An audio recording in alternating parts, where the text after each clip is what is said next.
Hi, guys. Good evening, everyone. Welcome to our live session today. I hope you all are doing good and safe in this pandemic. Can you all hear me? Please leave me a text if you can hear me.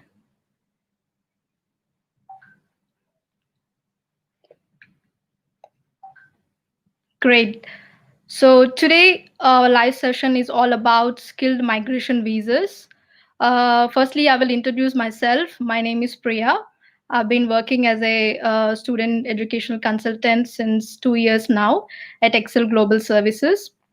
Excel Global Services is all about providing education and migration services to many students. We've been assisting hundreds of students over 4 years now, and we are located in different countries like Nepal, India, and now in Australia as well.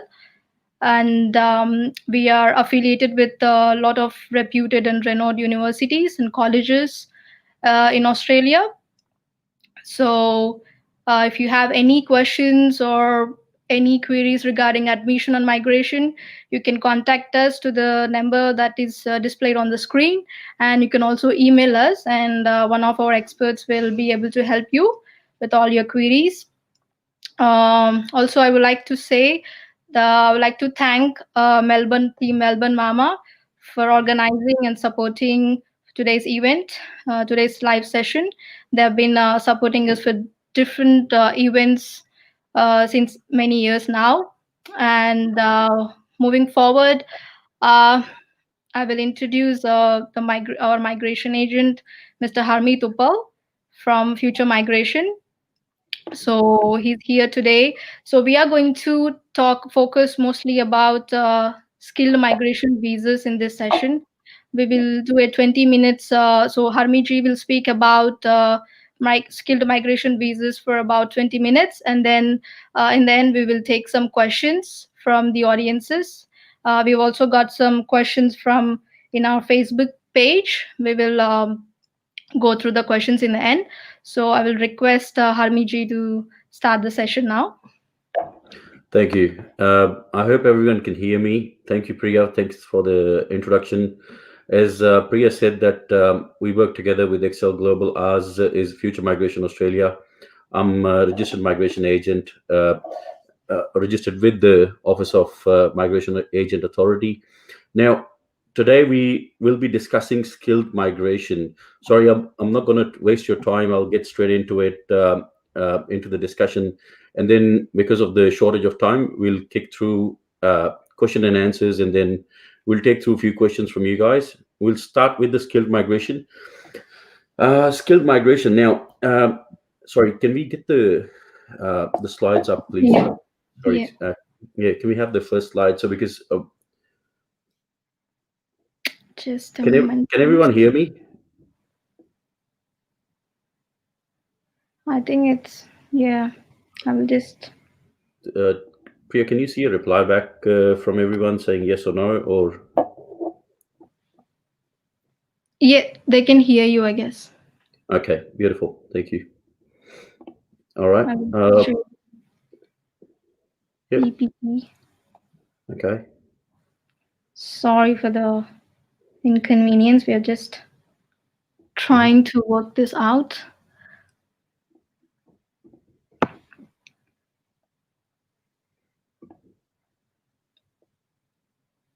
No We'll problem. just, I can run through some yeah, brief if you want. yeah, What I can do is I can run through what I've got on my end, and then if you can bring up the slides, that'll be yeah, great. just like a few Yeah. minutes. We'll be done. We'll be starting it. Yeah. Just as we know, recently the Department of Home Affairs uh, has they came up with a few numbers of the migration program planning levels. Now, this was after the budget that was held on 6th of October. So, after the budget, there was a migration program planning levels that came out, and we came to know how many seats does regional, state, or territory nominated visas and skilled independent visas get. So we found out that the total number of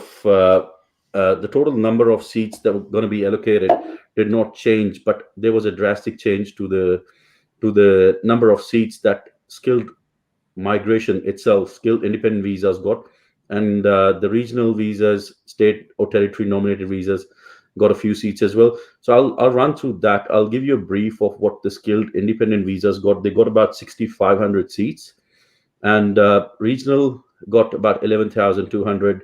State and territory nominated visas also got 11,200 seats.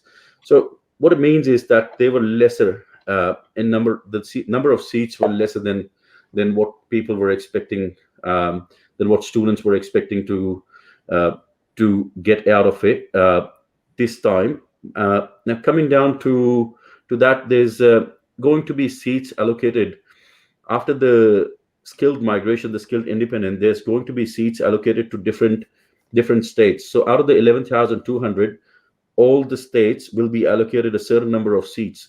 At this stage, the department has not allocated the seats to different states or territories. They will be doing it in the coming time, in the near future.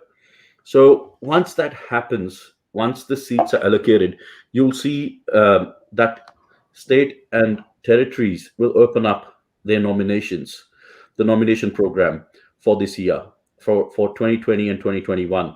The programs are not open at the moment. At the moment, some of the states have opened up an interim program. The interim program was something very similar to what we saw before.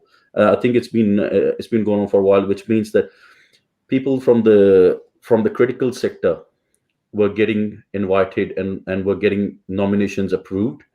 So this has been happening for a while now, since March, since the pandemic started. And so going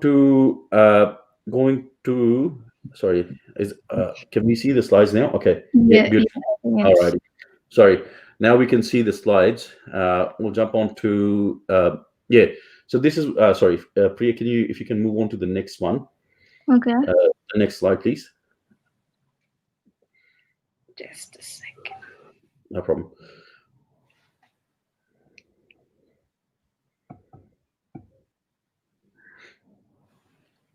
Because in the next slide you'll see yeah, once Priya scrolls up, yeah, you'll see the numbers that I gave you, the 11,200, the 6,500 for the skilled independent, and the 11,200 for regional and the state or territory nominated visas. Priya, can we go up to the next slide, please, for the Next Victorian one. state nomination? I'll discuss about Victoria first, because living in Victoria, we need to know what's happening here first, and then we'll jump onto the other states one by one. We'll only discuss 5 states today. We Yeah. won't discuss all the 7 states. Now, as we all No. know, the background of skilled migration.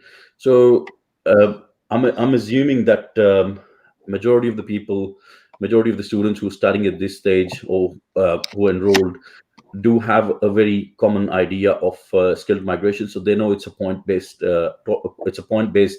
migration stream, and then the more number of points you get, the better the chances are for you to get uh, invited by the department itself, which is the independent stream, or by the state departments, the state government as well. Victorian state nomination. What we'll start with is the basic process first. So what you do is you make an EOI, submit an EOI. EOI is the expression of interest that you put in, saying that what it's basically the skill that you have got the skill, no, the skill assessment in. So it's basically the skill that you've studied in, got the qualification and the experience. So it's based on a mix of either the qualification or qualification and work experience. You get a skill assessment, you have your English scores to the competent level. That's the minimum requirement from the Department of Home Affairs. Then, so once you lodge your EOI, which means that you've put in an expression of interest, now the next step is that what happens from here? Will the state pick up this EOI, or do you have to approach the state again, saying that yes, this is my EOI. I would like this to be considered or assessed, and then for me to be nominated in that particular occupation. So to start with, you lodge in an EOI, then there's a registration of interest, which is a requirement at the moment. We hope that this is not going to be a long-term thing, but at this stage, they've added a step before the nomination process, which is the registration of interest for the Victorian State Visa Program. So, so what happens is you register an interest saying that I have. You provide them all the documentation or the information that you uh, are trying to claim points on the basis of. The Victorian government then assesses your case and then invites you via email. They send you an email inviting you to, yes, go ahead and apply for a Victorian state nomination application. So once you do that, you'll be once you apply for the state nomination application. Now at this stage, that's the state nomination application that Victoria will assess, and then they'll, if they approve it, they'll pass it on to the Department of Home Affairs to get you the invitation from the Department of Home Affairs. Now, the important part is, I think this is very basic. Majority of you would have already known these steps. Residency requirement. What's the main part behind it is at this stage, the Victorian government's asking for highly skilled occupation in health or medical research, which supports Victoria's economic recovery and health response. So only those occupations they're looking into. So those are the people or the candidates who can apply as of now. You have to be working and living in Victoria for the past 6 months immediately before you apply for the not for the registration or the step further. So even to apply for the registration, you have to be working with an employer in your nominated occupation in Victoria for the past 6 months, and you have to be living in Victoria. So this is the residency requirement, which was not there prior to the closure of the skilled migration program for Victoria before this. So to Yeah. prove the residency, you can provide them evidence, your current bills or your tenancy agreement, which states that you've been living here for past 6 months, and evidence towards your employment can be your superannuation documents, which is one of the important evidence that the Victorian government has asked for as well. So it's on the list. So keep it in mind, if you do meet these criterias, that's when you can apply for the Victorian 190 visa application. For 491, for the subclass 491, which is a regional sponsored visa. So what you'll have to meet the requirement is you must have lived and worked in a regional area of Victoria for the last 6 months. So you should be, again, the requirements are similar to what they are for the Victorian state, but in this you have to be in a regional area in Victoria.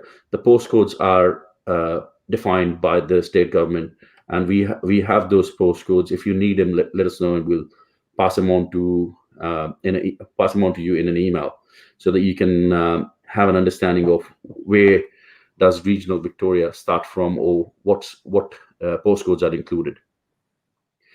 Again, the employer that you'll be working for should be active for past at least 2 years.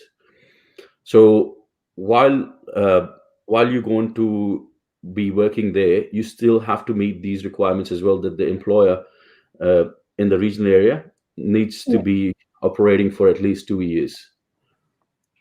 And so that's most likely the whole concept of Victorian nomination as of now. But what it'll go down to is, like, what will change is because this is just the interim program going on. Once the Victorian state nomination program opens, other occupations will be invited as well. as of now, there's majority. The priority is given towards the uh, health and medical research programs, whereas occupation, sorry, whereas at a later stage, all the other occupations will come in as well, and then you'll be able to apply. So people from the background, from IT or any other background, will also be invited and will be allowed to apply for the actual program once it opens up. The state government did say that it's going to open up very soon, but not given a very clear indication or a clear date. We expected it to open towards the mid of October. Now leaning towards Mm. the today is exactly the mid of October, but we're more leaning towards the end of October. Hopefully, within this week or next week, we can hear the news of them opening up the state nominations and yeah, and inviting people and so that people can start applying for the state nomination. To New South Wales. Sorry, next slide, please. Yeah, Um, sorry, I can answer any questions if you have any at this stage for Victorian nomination. yeah, we will take the questions in the end, Harmiji. We'll just Okay, proceed now. no problem. Alrighty. So New South Wales, the next state will be New South Wales. New South Wales is it's still closed. It's very similar to Victoria, but these are the two states that invite a higher number of. They get a more number of nominations, and they do also invite a lot of people, a lot of candidates in the 491 and the 190 sector. So the requirements or the process is very similar to the Victorian process. Submit an EOI, submit an expression of interest, meet the requirements. Definitely, the requirements are slightly different than the Victorian one. In Victoria, you had to apply you had to register and express that you've registered, and then further they wanted you to apply for the state nomination application. New South Wales, once you put in an EOI, once you put in an expression of interest, you choose New South Wales as the state in the expression of interest where you wanting to get the nomination approved from. So you choose the state. That's when they will have a look into your expression of interest. Same goes for Victoria and any other state. To be mindful that if you're not choosing the state in the expression of interest, there is a lesser of a chance that any of the states would pick the EOI and assess it, because just putting in an expression does not mean that they'll have a look into it if you've not chosen the state and expressed that you would like to get an invite from them. New South Wales, the departments indicated uh, that they will be inviting applicants from health, ICT, which is anything to do with IT and engineering occupations. So they'll be inviting people from these three sectors. As of today as well, they said that they will start and then they'll invite applicants. They're actually inviting applicants who are in these three occupations currently residing in New South Wales. So you do not need to submit another EOI for if you already have an EOI. Just go back and choose New South Wales if you're living in New South Wales. Living why I said that is because it's very important that you are living in New South Wales. New South Wales made it very clear if you're not living in New South Wales, you might not get invited because you do not meet their residency requirements. Uh, Mhm.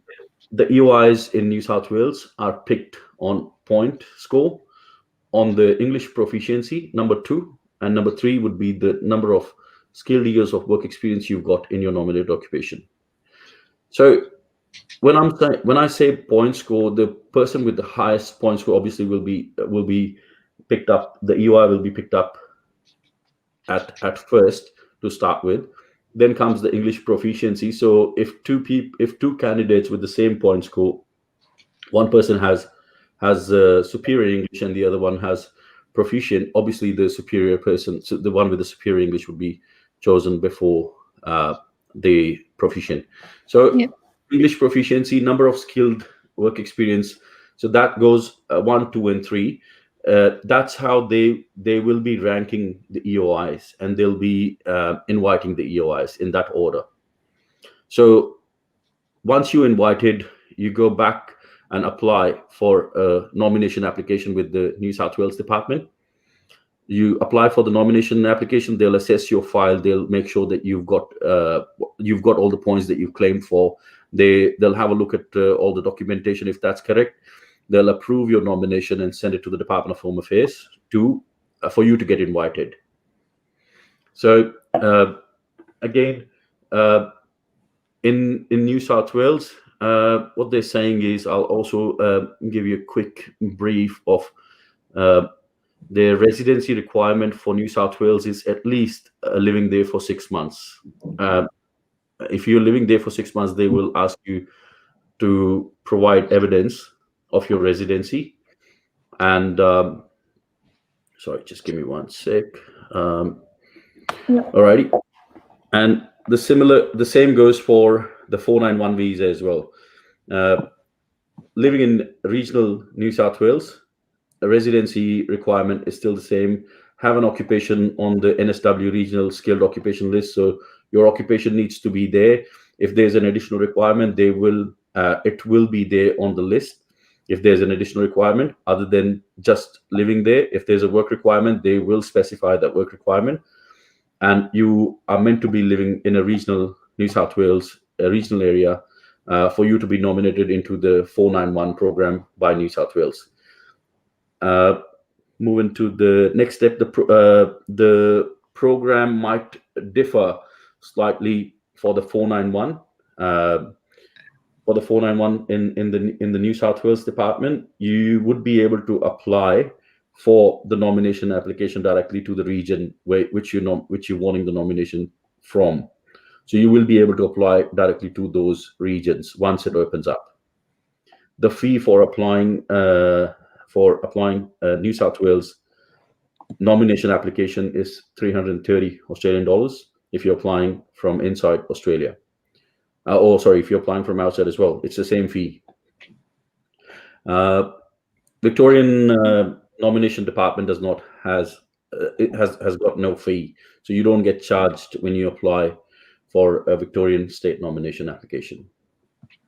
Alrighty, sorry, we'll move on to the next one. Priyaji, please. Sorry, I see a few questions coming in. I'll come back to those questions and we'll answer those questions. If we're not able to answer those questions all today, we will get hold of your details and we'll email you back with an answer for those questions that you guys are raising here. I would request everyone to ask questions related to the skilled migration visas for now, and other questions we will be able to answer you through call after the session.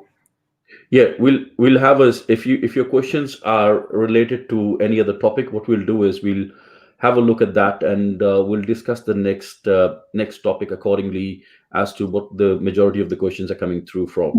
So we can have another live session later on.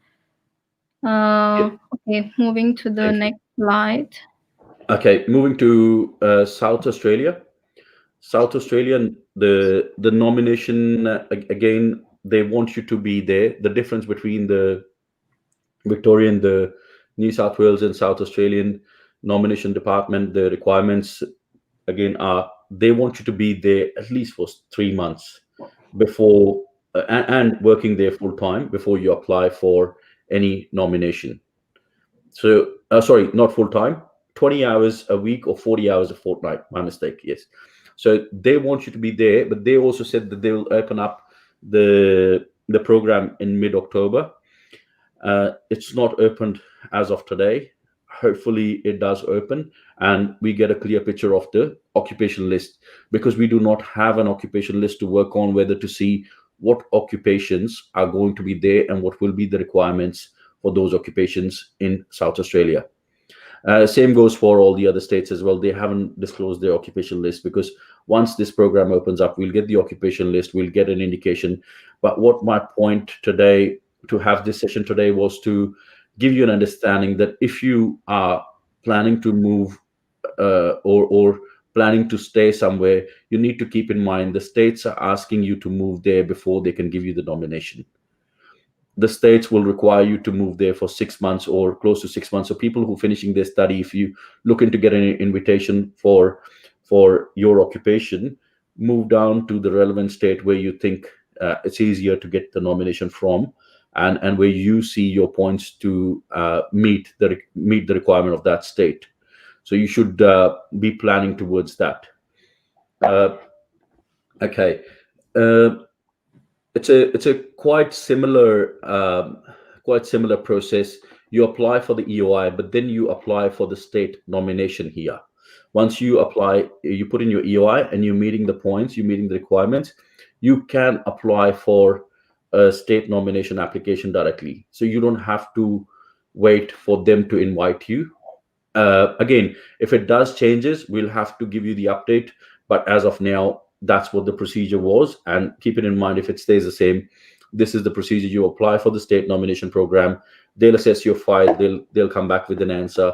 But definitely look into the meeting the state nomination requirement. Means that at least 3 months working in South Australia for at least 3 months in their nominated or closely related occupation, and 20 hours per week or 40 hours per fortnight. The work experience must be post qualification, completion, and paid at an appropriate skill level as well. So these are a couple of things that you might have to look into. For candidates who've completed, for students who've completed their master degree in research by research or their PhD, have a slightly different criteria. You do not have to meet these work requirements if you are a student in South Australia and you've completed a PhD or a master by research. So that's an exemption for you. Uh, State nomination, the application would take 6 to 8 weeks for South Australia. Coming to the next slide. Sorry, Priyaji, can we Yeah. jump to the next? Sorry, I'm giving out a lot of information. I know there's a few questions related to my previous what we've discussed previously. My Yeah. previous yeah. I Uh, think we're getting so many questions now in the do comment you, section do you as want us well. to go through a few questions, or do you want us to keep continuing and then get the questions at the end still? We'll take few questions Mhm. from. So I will just ask the questions that we have got from the Facebook page. Yes. Uh, I so can someone answer is a few asking, of them. I can see, sorry, Priya, I can see that a yeah, few of them asked, what about accountants yeah, and some other occupations? As I said, uh, I understand accountants are one of the most concerned people at this stage, and so are the IT professionals. We do understand your concern. As of today, I cannot say the position because they haven't announced their skill list. So there's not a skilled occupation list that's out as of now. So accountants, IT professionals will have to wait to see what the occupation list says. And but if the requirements are very similar to what all the other occupations are, yes, you will have to move down there, work there for 3 months, a minimum of 3 months in your field or closely related to your occupation, and then only you'll be able to apply for the okay. state nomination application. Yeah. So, any So, questions? yeah. Sorry, please comment. Someone is asking, do we have to work in the nominated occupation to get the state nomination approved? Yes, you do. You do have to work in the nominated occupation to get the application for 190 approved. Yes. For Okay. 491, a few states will say that you can work in, you would be able to work in any field, but as of now, what we've got the indication is work in your field or closely related field to get that nomination approved. That's right. So, ACT, about ACT nomination details, please. Someone's asked us about ACT. We will go through the Canberra metrics and the Tasmania in our next session. Yep. Unfortunately, it's not something that we're discussing today. Sorry, it's due to the limited time frame. But what we can do is we can get your details, and I can make sure that we Yeah, yeah. You can either give always, you a call or book a session for you yeah, so you that can always you get can it. get your answers. Yes, Yeah, please call us after the session, or tomorrow. You can we can able to answer your questions. yes. But also, another person is asking, what are the charges of the state nomination application for New South Wales? New South Wales, it was $330, Australian dollars, in or outside Okay. Australia. So we'll All move right. to the next slide. Yeah, please. NT. Yep. Okay. State nomination applications are accepted as of now, but the nominations are not being issued. So they are accepting the applications. They've been put on hold. They're not issuing any nominations. And offshore general skilled migration for NT for Northern Territory is closed. There's a few other things that you need to keep in mind if you're planning to go to NT. NT has specified that if you're living in any other state in Victoria, state or territory in Australia, sorry, not Victoria, my mistake, you do need to keep in mind a few things that your dependents will be moving along with you. So all the dependents will be going along with the main applicant. Your dependents do not should not be on a student visa application for you to be eligible for a 190 nomination. And again, if you're nominated for 489 491 by NT, you will not be eligible for a 190 nomination. So if you've been nominated before for a 491 application or a 489 before this, you will not get a 190 nomination if the state's already nominated you for a certain visa category. Yeah. International student graduates who've studied in NT will be eligible for subclass 190 if they've successfully completed a 2-year tertiary course from a NT based education provider in NT itself. So you do have to be physically present in NT. So you will be physically studying in NT from a NT education provider. Uh, and then you'll be living in NT for 6 months after completing your course, and you'll be on a full-time visa. So these are the conditions that they're asking you to meet, and these conditions are applicable to applicants after 1st of August 2020. So if you've graduated before the 1st of August 2020 in the previous semester, these conditions would not be applicable to you. You've got to demonstrate a genuine and sustained effort to obtain employment from an NT employer. So you've got to show them that you need to provide them with an evidence that you have applied or you put in some effort into applying for jobs and to gain and to obtain the job. You're doing something, so you kind of working on it. So once you show that you've been doing that, they and just by saying or writing a letter would not satisfy the requirement. You'll have to provide them some evidence of what you've done. No, the 189 is not going to be scraped. Someone asked that question. Is Yeah. it going to? Yeah, it's not. There are 6,500 seats for 189. Uh, You've got a lot of sorry. questions on business analysis as well, of course. Yes. And Um, yeah. I'll run through those questions in a minute. And now applicants. Sorry, we've already gone through that. Yeah, it does say that applicants living in NT after the 1st of July 2020, you need to provide the evidence of residency in NT for 12 months.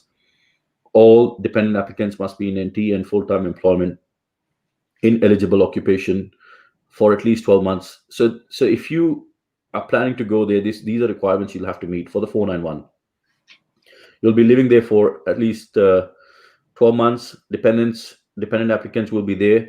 You'll have to be employed in the eligible occupation. Eligible occupation is your nominated occupation or closely related occupation to your nominated occupation. So you'll have to meet the requirement. And uh, so you will be working there for at least 12 months, and that job offer or the job availability should be there for the next 12 months as well. For someone who's applying for a 491, who's cleared off, who graduated and who were living there before the 1st of July 2020, the residency requirement reduces to 6 months. Dependents again should be, all dependent applicants should be in NT, full-time employment in NT for at least 6 months, and the employment should be available for the next 12 as well. Um, yes, I see insight about visitor to student visas. Yes, we'll discuss that. Atif, we'll discuss that next time. But I can give you, uh, when you say insights about visitor to student visa, uh, what exactly do you mean? Are the visitors getting the student visa, or can you apply for a student visa from a visitor visa? Is that what you're asking for?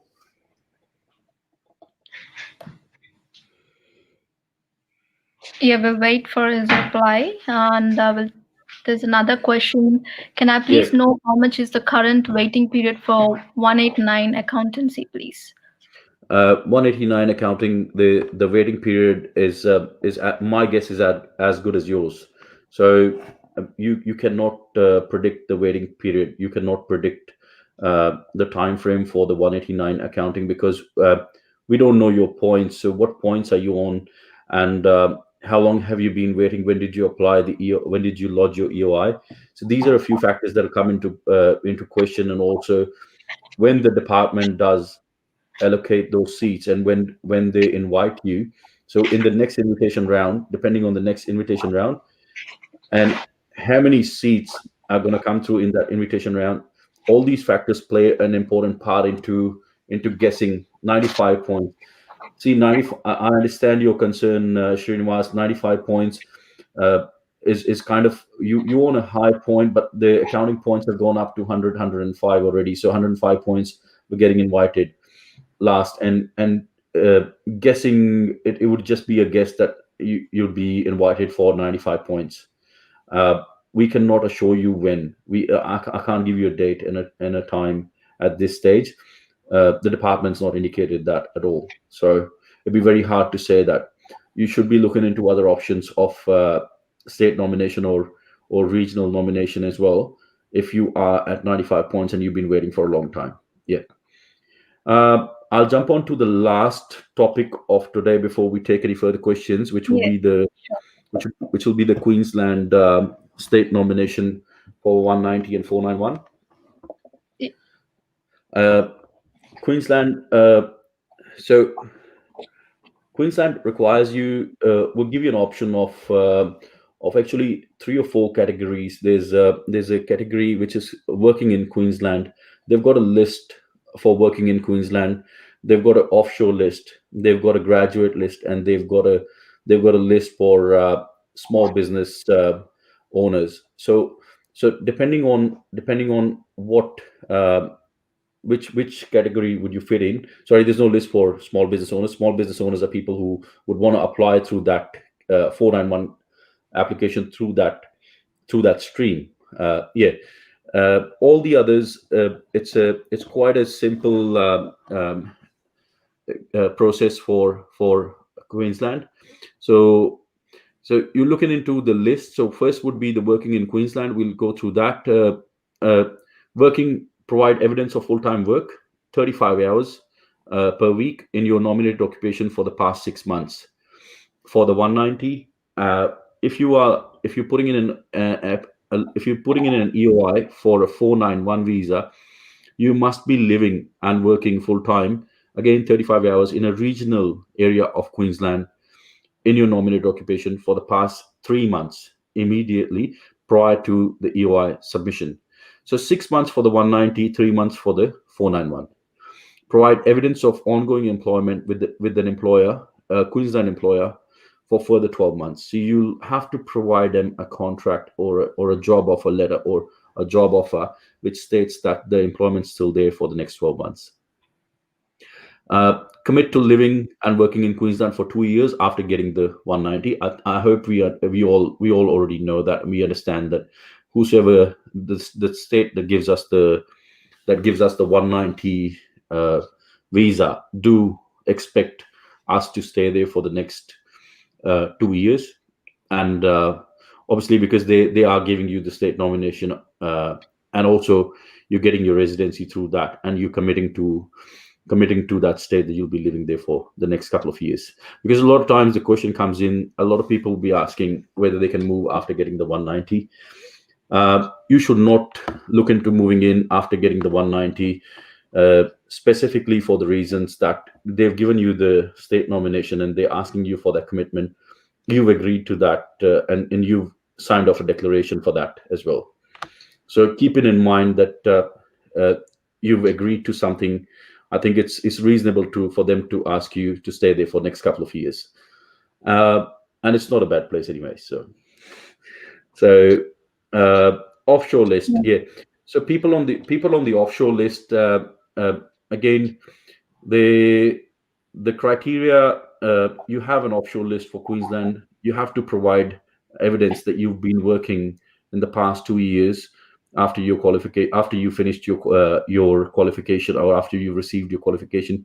You've been working for the past 2 years in your nominated occupation, and there could be more number of years required on your qualification depending on the occupation that you're going for. uh, Committing to working in Queensland from the date you arrive, to live in Queensland permanently. Graduate list, there's a graduate list for people who've completed their graduation from Queensland. There's a list there. So you provide the evidence of current employment with the Queensland employer, and you've completed your master degree from a Queensland based university. Will meet the requirements of the list. uh, Okay, I know there's a lot of questions, and there will be a lot of questions regarding the small business ownership, uh, that you can apply for a 491 visa in Queensland if you are, or you're planning to be a small big business owner. Now, if you are a small business owner, or if you're planning to uh, get a business for yourself or operate a business in the near future, you can look into these options, where you have a skill assessment and you are on the occupation list of the Department of Home Affairs.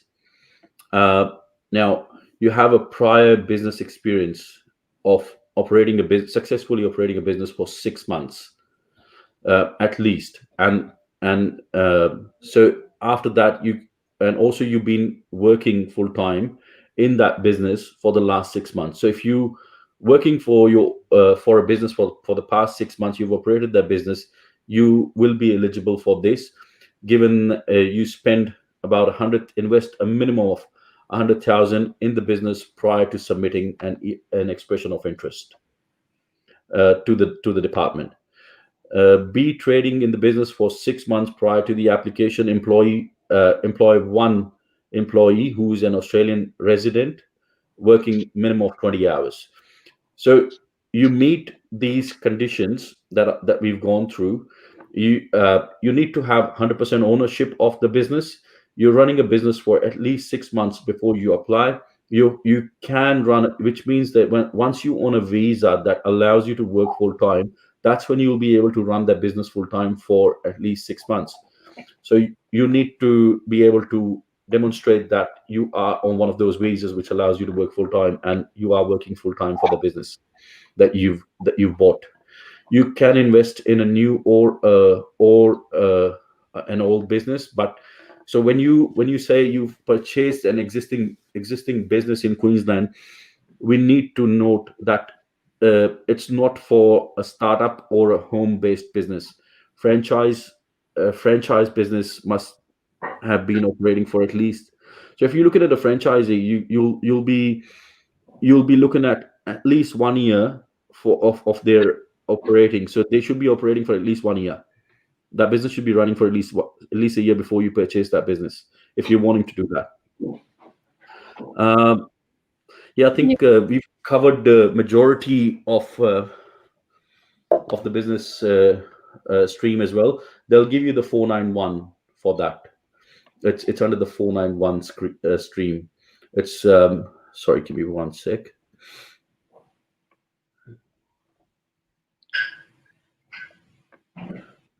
Sorry, bear with me. I'll just. It,